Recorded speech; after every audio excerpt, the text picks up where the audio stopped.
Man, I love coffee. Tastes so good, it makes me feel good. But is it good for me? Huh. Hey, Jess, you're basically a scientist. Is coffee good for me? Well, Joe, you're about to find out, because we're gonna science the shit out of it. Nice.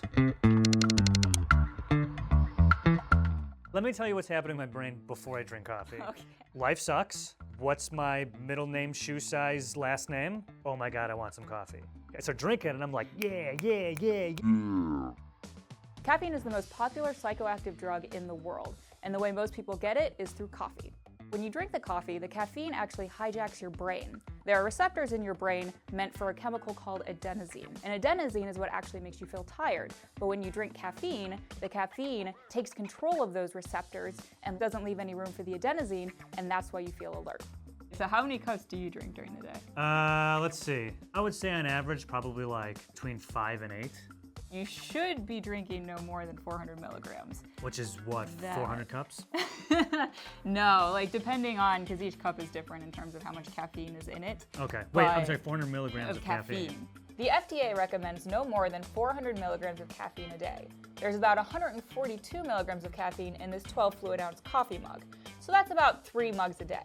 Okay, but so what if I have more than that? One thing that I'm always worried about when drinking coffee, because lots of times I'll be drinking and I'll feel like my heart like just going like super fast, and I automatically think, oh my God, I'm gonna die from drinking coffee. Is it possible that I could actually drink so much coffee that I die? And how can I find out how much will kill me, and so I can drink just a little bit less?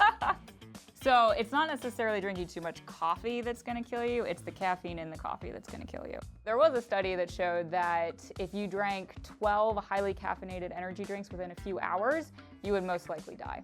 So Joe, is that coffee filtered? It is.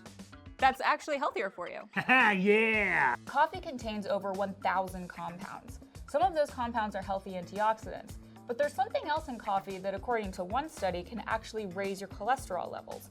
But if you drink filtered coffee, the filtering process actually prevents those cholesterol-raising compounds from reaching your cup.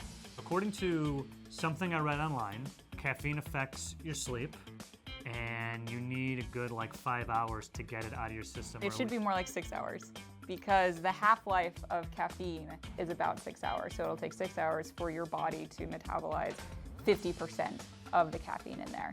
So basically then that means if you have a cup of coffee at 8 a.m., you're still gonna have 25% of the caffeine that was in that coffee in your system by 8 p.m. So for the average viewer who's watching this and probably drinks coffee, but not as much coffee as I drink, is coffee good for you or not? The overall consensus is yes.